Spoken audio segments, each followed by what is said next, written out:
Totally आपने इसका बड़ा एक खतरनाक धमकी बन जाती है ये। नहीं कोई धमकी शमकी नहीं है। ये तो आपको बताया है मैंने, आइन और कानून के अंदर रहना चाहिए। आइन और कानून से हटके अगर आप इंतकाम के निशाने बनाएंगे लोगों को, अगर आप इस तरह से पर्सनलाइज करेंगे, उसके कॉन्सिक्वेंसेस हों। मैंने बस इतना ही कहना था। बाकी आपने अपना मसाला क्या वो नहीं, मैं कोई मसाला नहीं, कॉन्सिक्वेंसेस क्या हो सकते हैं फवाद? बस वो जो कॉन्सिक्वेंसेस होते हैं, फिर जब अगर आपने आइन और कानून ही नहीं है तो फिर तो कॉन्सिक्वेंसेस जो हैं वो तो हर एक की अपना जहन है ना कि उसके मुताबिक क्या होंगे। अच्छा, तो अभी जो है सिंपल बात है, यहाँ पे इन्होंने पुलिस वालों को लगाया है जो 25 मई के वाकयात में मतलब इन्होंने लोगों को उठा के वहाँ पे हमारे 80 साल के लोगों को उठा के उनको मारा है, उनको नंगा किया है, तशद्दुद का निशाना बनाया है। इनका ख्याल है कि ये फिर यही हरकतें करेंगे और इनको कोई कॉन्सिक्वेंसेस का सामना नहीं करना पड़ेगा। Are you referring जो बिलाल कमियाना को लगाया CCP लाहौर, अब उसको रेफर करें? बिलाल कमियाना को भी लगा रहे हैं, बाकी भी सारी लिस्ट जो इन्होंने बनाई है वो उन्हीं लोगों के ऊपर है। और अगर ये इस तरह से ये समझते हैं कि ये पॉलिटिकल मुफाद जो है वो इस तरह सर्व होते हैं, फिर देखिए फिर तो लड़ाई में क्या होता है, फिर तो लड़ाई की तो कोई हद नहीं है। फिर जिसका जितना जोर लगता है वो लगा लेगा। जब आइन कानून ही नहीं है तो फिर तो लड़ाई है। फिर तो हर एक की अपनी एक पर्सनल ताकत है कि वो कितना ताकतवर है, उसके मुताबिक फैसले होंगे। तो आप जो आज की मैं आपकी सुन रहा था, clearly there was you sounded very angry, understandably, खासतौर पर जो नेशनल असेंबली में गेम चल रही है, तमाशे हो रहे हैं। तो क्या अब आपके ख्याल में हालात इस नहज पे आ गए हैं कि अब फैसले, तमाम फैसले शायद सड़कों पे ही होंगे? अब ये मेरी पर्सनल फीलिंग यही है कि ये पाकिस्तान में इदारे जो हैं वो तो बिल्कुल बैठ गए हैं और कोई अपना किरदार अदा करने को तैयार नहीं है। और अल्टीमेटली आपको सड़क के रास्ते पे ही इख्तियार करना पड़ेगा और आपको एक हार्ड लाइन में जाना पड़ेगा। अगरचे हमारी एक बड़ी आइन और कानून की पार्टी है, हम एक मिडिल क्लास की पार्टी है, हमारे पास तो फ्रेंकली तशद्दुद की तो हमारी कैपेसिटी नहीं है। तो लेकिन अगर आप पुश टू द वॉल करेंगे फिर कुछ भी हो सकता है। इतनी बड़ी पॉपुलेशन को पंजाब KP, आप इतना बड़ा पाकिस्तान के अंदर और तो कोई लीडर नहीं है जो इमरान खान है। अगर आप उसको पुश टू द वॉल करेंगे फिर उसके कॉन्सिक्वेंसेस। आपने एक बात की थी अर्लियर एक जगह शायद तकरीर करते हुए, फिर प्रोग्राम में भी, जब आपने कहा कि हमारे हालात इंस्टीट्यूशन के साथ 50% बेहतर हो गए पहले से। तो क्या is that 50% not good enough? क्या ये अब आपका बिल्कुल राब्ता टूट गया? बिकॉज जाहिर है, सीधी सी बात है, अब तो अदलिया और फौज ही कुछ बैलेंस क्रिएट कर सकती है जो हालात बन रहे हैं। बैलेंस हमेशा वही इदारे क्रिएट करते हैं। पॉलिटिकल पार्टीज तो जो है वो आपस में उनके एडवर्सरियल रिलेशनशिप है, तो इदारों ने बैलेंस करना है। जहाँ इदारे हम इम्बैलेंस हो जाते हैं वहाँ मुल्क का निज़ाम खराब होता है। हमारे यहाँ मसला ही ये है कि इदारे अपना बैलेंस जो है वो खो चुके हैं और इस वक्त जो आइन और कानून है वो इम्प्लीमेंट नहीं हो रहा। और ये जो एक जहन में है कि अवाम की कोई अहमियत हैसियत नहीं है, अवाम तो बिल्कुल जो है उनके फैसले तो गलत होते हैं, पॉपुलर फैसले तो गलत होते हैं, इसलिए जनाब इमरान खान को तो हमने नहीं आने देना और हमने माइनस इमरान खान करना है।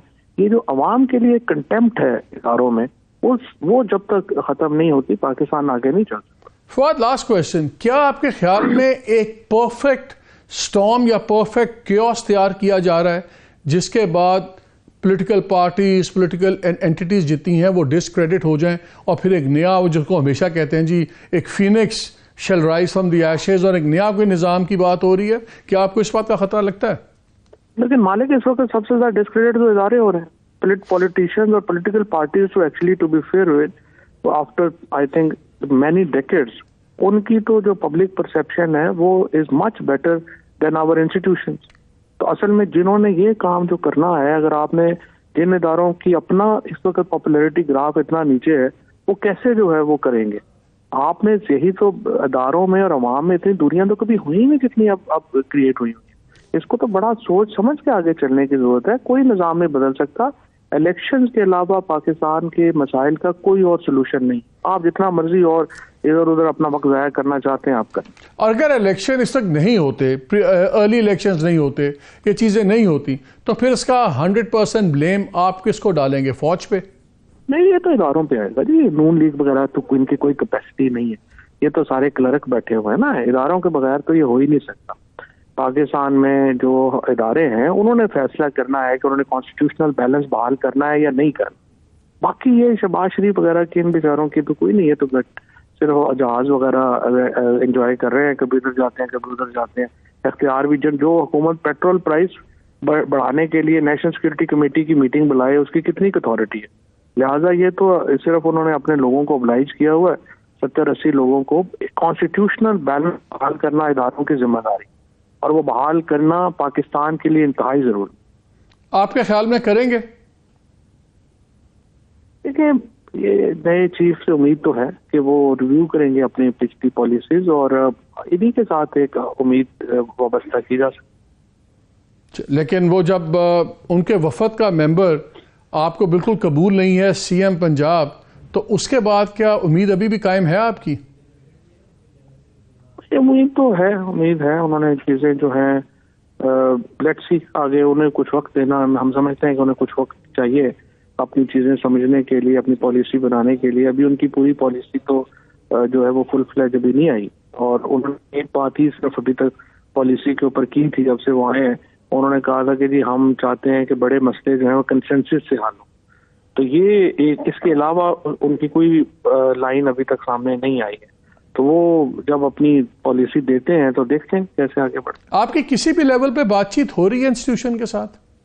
नहीं, फॉर्चुनेटली कोई बातचीत नहीं हो रही। हम तो बहाल करना चाहते हैं, हम तो चाहते हैं कि वर्किंग रिलेशनशिप बने, लेकिन जिस तरह से मैंने कहा शायद अभी तक उनकी अपनी पॉलिसी के ऊपर अभी क्लैरिटी नहीं है। जब क्लैरिटी होगी तो हम तो तैयार हैं, हम हर तरह की बात करने को तैयार हैं। फवाद चौधरी, बहुत शुक्रिया हमारे से बात। इकॉनमी का हाल आपने देख लिया, वो बिल्कुल तबाही के दहाने पे हम खड़े हुए हैं। रिजर्व्स हमारे ना होने के बराबर हो गए हैं। आज वज़ीर आज़म ने बार बार बड़ा जोर दे के कहा कि हम IMF के साथ हर कीमत पे अपनी डील करेंगे और उनकी शराइत पूरी करेंगे। उस पर बाद में बात करेंगे। प्रोग्राम के पहले हिस्से में हमें ज्वाइन कर रहे हैं फवाद चौधरी साहब, और प्रोग्राम के दूसरे हिस्से में मैं मिफ्ता इस्माइल साहब से बात करूंगा, बिकॉज उनका भी जो नया एक री इमेजिनिंग पाकिस्तान का प्लेटफॉर्म बना है, अचानक उस पर भी बड़े सवाल उठ रहे हैं कि ये 3 लोग, वो शाहिद खान अब्बासी और मुशफ़ाक़ खोकर साहब, किसने इकट्ठे कर दिए और किस किस्म की बातें हो रही हैं, उस पर भी बात करेंगे। लेकिन पहले हमें ज्वाइन किया फवाद चौधरी साहब ने। अस्सलाम वालेकुम। जी अस्सलाम वालेकुम। चौधरी साहब, बड़ी सख्त ज़बान आपने इस्तेमाल कर दिया। वो इलेक्शन कमीशन पर तो गुस्सा समझ आ रहा है, ये ख़ानदान बीच में कहाँ से आ गए? आपने कहा वो उनके ख़ानदान वाले, तो वो तो बड़ा थोड़ा सा बात it's being perceived in a different way.